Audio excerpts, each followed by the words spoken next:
Tēnā koutou katoa. Greetings, everyone. It's good to have the noise behind us, so we're making sure we get the mics right. Thank you, Malcolm, for that kind introduction, and thanks to everyone who's taken the time to be here today. My special thanks go to our hosts, Metco Engineering and the Hutt Valley Chamber of Commerce. Let me also acknowledge my colleagues who've joined us, your local MP, the Hutt's fiercest advocate, and the man who dreams of melling in his sleep, the Honourable Chris Bishop. He's also my Associate Minister of Finance. And together with him is the Minister of Education, the Honourable Erica Stanford. Can I also acknowledge your Mayor, Campbell Barry? It's great to have you with us. This factory is a bit of a different setting than the conference centre or ballroom ministers typically use for a pre-budget speech. Why?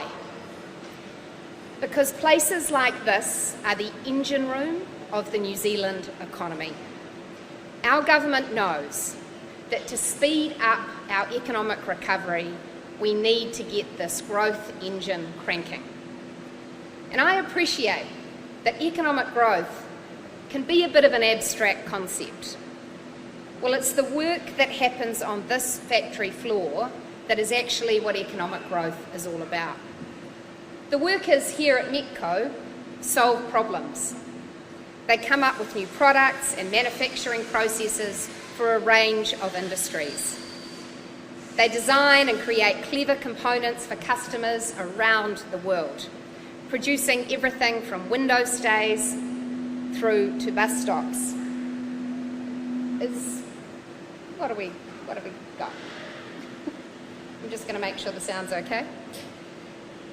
They design and create clever components for customers, and they've grown successfully by making investments in their own machinery and technology, and by hiring and upskilling great people who come up with innovative ideas and then make them happen. The growth of businesses like Metco, and indeed all of the businesses I know are represented in this room today, has created good jobs and livelihoods for the people of the Hutt Valley. It's also allowed your businesses to make healthy tax contributions, which helps fund the government's investment in health services, schools, vital infrastructure and other important public spending. Thank you for that contribution. We do not take it for granted. New Zealand needs more success stories like Metco. Your growth is what's needed to deliver the kind of country we all want, with better living standards, better job opportunities, and more financially secure families. That's why our government is going for growth.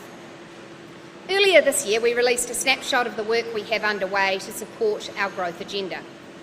The Going for Growth plan sets out 87 specific actions we are taking under 5 key themes: developing talent, competitive business settings, innovation, technology and science, overseas investment and trade, and infrastructure for growth. I encourage you to check out the plan. It's online, and the work underway. There's more to come. For today, though, I'm going to switch out of my economic growth hat and into my Minister of Finance hat and focus my remarks on this year's budget. The government's growth ambition has been front and centre as we've put the budget together. We know that global uncertainty is challenging for many of you, and we are determined our budget will play a role in giving you confidence for the future. But let me be blunt, it's not the easiest time to be delivering a budget. New Zealand is still recovering from the economic damage inflicted during the COVID period, and we're now facing the headwinds of further global instability. There is pressing need for greater investments in our health system, our education system, our defence force and other areas. And there's very little money to pay for these investments. Our government is also acutely conscious of the challenging economic circumstances many New Zealanders have experienced in the past few years, as we've emerged from a period of very high inflation and rapidly rising interest rates. The pain is still rippling through our communities. Kiwis feel it, and the higher prices they still pay for almost everything, and higher levels of unemployment, and in some struggling local businesses. The cost of living remains a top-of-mind concern for many. The good news is that despite significant global challenges, a steady economic recovery is now taking place in New Zealand, with export-led growth gathering strength, business confidence coming off its lows, and the primary sector benefiting from higher commodity prices and mostly favourable growing conditions. Having considered everything happening around the world, the Treasury is continuing to forecast accelerating growth in the New Zealand economy over the coming year, with falling unemployment forecast to follow in the second half of the year. There's no magic wand to wish away the price rises baked in over recent years, but getting inflation and interest rates under control has been essential to achieving New Zealand's economic recovery. That's why I always take pause to celebrate that since our government came to office, inflation has returned to normal levels, resulting in a 200 basis point reduction in interest rates. We must not take this progress for granted. While some like to pretend that we can fix all the post-COVID damage with yet more extravagant government spending, the economic truth is they are wrong. The only way to sustainably overcome cost of living pressures is through successive years of stable inflation, careful investment and sustained economic growth. And our government is committed to the responsible fiscal management and growth supporting policies needed to make that happen. An important part of that effort is getting our own books in order. That's a big ask. The previous government spending decisions during and after COVID have left New Zealand with a sea of debt and red ink in the government finances. Government debt leapt by almost $120 billion between 2019 and 2024, soaring from under $58 billion to $175 billion in those few short years. Those are big numbers, almost too big to comprehend, so let me explain it this way. That amounts to $22,000 more in debt for every single New Zealander. And you may well ask, what do we have to show for all that debt? To give you some further historical context, New Zealand's net core crown debt, which once hovered between 5 and 25% of GDP, rose to about 42% last year. That's the highest level of government debt New Zealand has shouldered since the mid-1990s. Servicing that debt is expensive. The interest bill on government debt has soared from $3.6 billion in 2014 to $8.9 billion last year. That's an awful lot of money. It's more than annual core crown expenses for the police, corrections, the Ministry of Justice, Customs and the Defence Force combined. And so our government's goal is to put net core crown debt on a downward trajectory towards 40% of GDP and in the longer term to keep it below that percentage. Why? Because allowing debt to keep spiralling would threaten the livelihood of every New Zealander. We must ensure our country is financially strong and resilient enough to effectively respond to whatever the future may throw, be it earthquakes, extreme climatic events, biosecurity incursions, or whatever it may be. We need the world to keep seeing New Zealand as a good country to invest in and lend to. Put simply, manageable government debt levels are an essential foundation for a strong economy and for your financial future. But achieving lower debt isn't easy because the government books remain out of balance. The post-COVID structural deficit has left a big gap between what the country needs to fund to deliver on the spending commitments previous budgets have made and what we need to earn to pay for that spending. The government is currently, rightly, borrowing billions to bridge the gap. Every Thursday afternoon, New Zealand Debt Management issues around $500 million of government bonds. Some of this is to roll over existing bonds that have expired, but large chunks of it are for new borrowing. It effectively means that the New Zealand government is borrowing $500 million every week. And that, by the way, is in addition to larger bond syndications we schedule each year. And that level of borrowing obviously can't go on forever, or else our kids and our grandkids will be left with unsustainable debt and considerable economic uncertainty. Most of you can probably relate to this if you think about your own household budget. Sure, sensible borrowing has its place, but no overdraft can be extended forever. And while you can keep giving the credit card a hammering for a while, left unpaid, it does eventually get declined. It's worth bearing this in mind next time somebody tries to suggest to you that the New Zealand government needs to spend more on something. The second question always needs to be, but how will we pay for it? Our government's plan is to reduce the deficit over time through a gradual program of consolidation and careful spending choices. We're committed to maintaining the stability for New Zealanders by continuing to invest in essential frontline services, infrastructure for growth like Melling, and social supports like superannuation.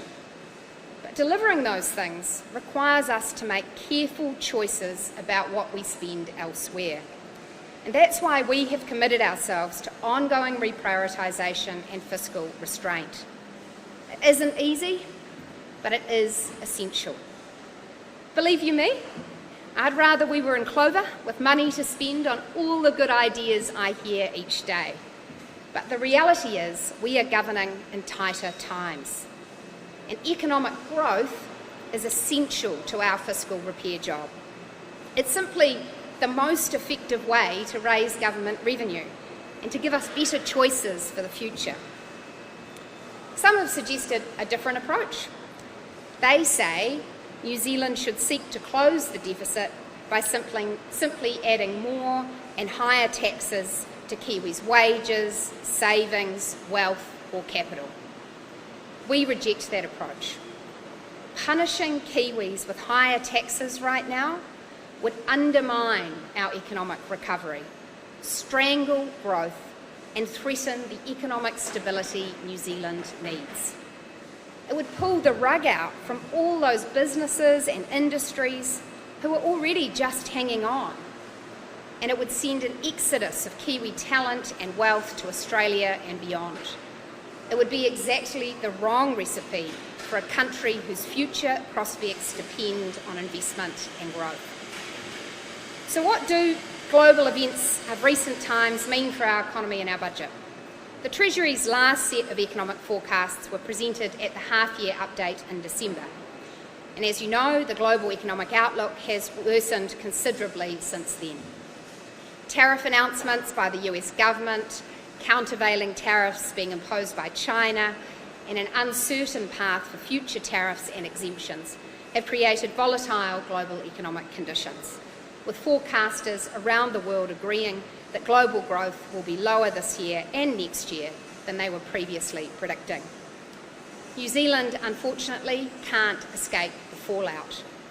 Accordingly, Treasury has adjusted the forecasts it presented in December, reducing their assumptions of real GDP growth in New Zealand in 2025 and 2026. New Zealand's economy will still be growing, but not as fast as forecast a few months ago. That lower growth trajectory has an inevitable impact on the government books, reducing revenue and threatening our already difficult return to surplus and debt reduction. At the same time, it's clear that the country's need for investment has not lessened, whether it be in the infrastructure we need for a more productive future, the funding needed to meet pressures in our health service and education system, or the need to rebuild our defence capability to meet the challenges of a less stable world. And on top of all of that, it's also the case that New Zealand's long-term productivity and savings challenges haven't gone away. So there's a huge amount to juggle in this year's budget. So how has the government managed these challenges? We started with the question that I suggested to you earlier. How do we pay for the things we need now without putting our future economic stability at risk? And our approach has been threefold. First, there has been a very high bar for new initiatives in this budget. I can confirm today that there will be no lolly scramble in this year's budget. New spending initiatives are strictly limited to the most important priorities. Our focus is on health, education, law and order, defence, and a small number of critical social investments. We have also found room for modest measures to support business growth and to provide some carefully targeted cost of living relief. Second, beyond a small number of exceptions, government departments are not receiving additional funding in the budget. We expect government agencies to adjust themselves to New Zealand's more limited fiscal means. This will require restraint in public sector wage increases and an ongoing commitment to getting more bang out of every buck. Third, we have undertaken a significant savings drive. That effort has involved ministers identifying areas of previously committed spending that can no longer be justified in light of the challenging circumstances New Zealand now faces. We've analysed spending decisions made by previous governments and re-evaluated them in the context of today's constraints. This has involved a line-by-line review of previous funding commitments, including money put aside in contingency. And this reprioritisation exercise has required careful consideration and some tough but necessary choices. At every step, we've asked ourselves two questions. One, can these dollars be justified when we are borrowing to pay for them? And two, can we be sure these dollars will do more good in this area than if invested in our most pressing priorities, like funding essential health services, better educating our kids, defending New Zealand's security, or ensuring our future growth? Taken together, the government's savings drive has successfully freed up billions of dollars. And those savings will now be redeployed to fund New Zealand's most pressing priorities. In this year's budget, we've also had to carefully consider whether, in light of these major global economic events, our fiscal strategy still remains achievable. Our strategy is focused on two key goals: putting net debt on a downward trajectory and returning the books to an Obergalex surplus by 2028, for all the reasons I previously laid out.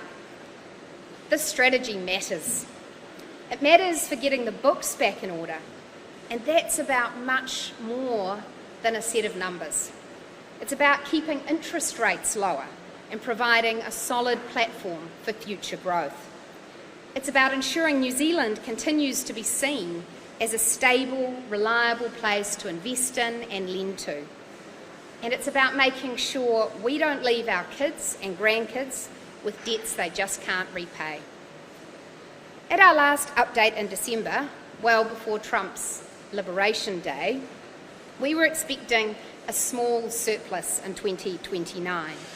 It remained our intention to return it a year earlier if possible. I can confirm today that our government remains committed to those goals. Sticking to them has required some careful adjustments in this year's budget. The key change we have made is to the size of this year's operating allowance. That is the amount of money put aside for new spending. At the half-year update, the Treasury forecast that the allowance in Budget 2025 would be $2.4 billion. That was always a small envelope. However, as I outlined earlier, our approach has been to supplement that new spending by reprioritising funds from elsewhere. I'm confirming today that the government has reduced the size of our Budget 2025 operating allowance to $1.3 billion. This means we will be spending billions less over the forecast period than would otherwise have been the case. This will reduce the amount of extra borrowing our country needs to do over the next few years, and it will keep us on track towards balanced books and debt reduction. The fiscal forecasts will not be finalised until later this week, but according to the latest numbers I have seen, the smaller operating allowance means we will continue to forecast a surplus in 2029. The reality of global economic events is that if we'd pushed on with a larger operating allowance, then we would be staring down the barrel of even bigger deficits and debt. And so let me emphasise once again, our budget will still deliver increased investments in the things that really matter to Kiwis, like health, education, law and order, the Defence Force, business growth, and targeted cost of living relief. I know those things are important to you, and they're important to our government. And our careful reprioritisation approach means we can continue to make progress on today's priorities while ensuring New Zealand is better positioned to face the challenges tomorrow will bring. And I know those challenges loom large right now, but let's get real. Global instability may not be a passing trend. New Zealand cannot expect to keep borrowing as much as we are out into the future. The world doesn't owe us any favours. This is not the time to kick the can down the road. We must act now to secure our financial future. So in conclusion, Budget 2025 takes place against a difficult global backdrop. We can't wish that away. What we can do is focus on the things in our control. Our government is doing just that by providing a predictable, steady approach to economic and fiscal management. In an unstable world, we are staying the course with responsible policies that provide stability, support investment, and make New Zealand an attractive place for the world to trade and do business with. These sensible policy approaches are the base from which we will deliver better economic growth, choices and investments in the years ahead. And with those basics in place, there is much for the Kiwi businesses in this room to feel optimistic about, because New Zealand has enormous growth potential. You can feel that potential right here. We are a safe, secure country with a growing constellation of free trade agreements and a global reputation as a good place to do business. We are blessed with abundant natural resources, everything from ocean to fresh water, fertile land and temperate weather, through to abundant minerals. In a world that's worried about food security, we feed more than 40 million people with levels of efficiency and sustainability that are the envy of many. And we have a long history of stable democracy, strong institutions and rule of law. And we've delivered scientific breakthroughs and global success stories like this right here, and we will continue to do so. As I stand here today, we are world leaders in sending rockets to space. You have elected a government that is making the reforms needed to unlock New Zealand's potential. And our reforms matter. But fundamentally, I'm optimistic about New Zealand's economic future because I have faith in all of you, the New Zealanders who get out of bed each morning and go and make things happen, particularly early this morning. And I'm optimistic because I see how hard Kiwis work. I see how much effort Kiwi parents go to for their kids. And I see how much employers and workers care about our communities. We are a smart, innovative and resilient people. The next decade can be New Zealand's decade. That requires good and steady government and careful spending choices. So this year's budget will not be a lolly scramble. What it will be is a responsible budget that secures New Zealand's future. Thanks very much.